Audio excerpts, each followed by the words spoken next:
ক্রিকেটে দিন দিন ব্যাটারদের আধিপত্য বাড়লেও বোলারদের জাদুকরী মুহূর্তগুলো মনে দাগ কাটে। তেমন একজন জাদুকর লাসিথ মালিঙ্গা। আনঅর্থোডক্স এই লঙ্কান পেসারের ঝুলিতে রয়েছে সবচেয়ে বেশি হ্যাটট্রিকের কীর্তি। অনেকেই বলেন এই রেকর্ড ভাঙতে হলে হতে হবে মালিঙ্গার মতোই অপরাজেয়। ক্রিকেটটা যেন এখন ব্যাটারদেরই খেলা। বোলারদের কাছে উইকেট পাওয়া যেন সোনার হরিণ। হেট্রিক তো আরও বেশি বিরল। সেই হেট্রিকই লাসিথ মালিঙ্গা করেছেন বারবার। লঙ্কান এই কিংবদন্তির ঝুলিতে আছে ক্রিকেট ইতিহাসের সবচেয়ে বেশি 5 বার হেট্রিকের রেকর্ড। মালিঙ্গার আগে এই রেকর্ডটা ছিল পাকিস্তানের আরেক কিংবদন্তি ওয়াসিম আকরামের দখলে।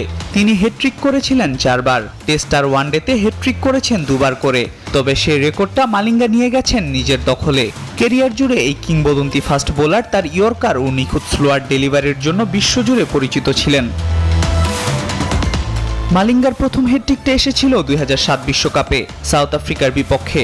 শুধু হেট্রিক নয়, টানা 4 বলে 4 উইকেট নেওয়ার বিশ্ব রেকর্ডও ছিল এটি। বিশ্বকাপে এমন কিছুর দেখা আগে কখনো মেলেনি। এরপর 2011 সালের বিশ্বকাপের মঞ্চে আবারও হেট্রিক করেন তিনি। সে বছরই অস্ট্রেলিয়ার বিপক্ষে পরের হেট্রিকের দেখা পেয়ে যান মালিঙ্গা। আগের 3 হেট্রিক ছিল ওয়ানডে ক্রিকেটে।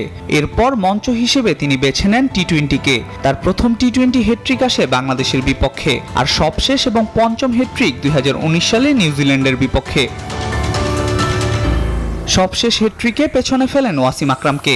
আন্তর্জাতিক ক্রিকেটে লাসিথ মালিঙ্গা উঠে যান অনন্য উচ্চতায়। 2021 সালে আন্তর্জাতিক ক্রিকেটকে বিদায় জানান এই unorthodox Lankan pacer. Al Mahmud Fahim, news 24।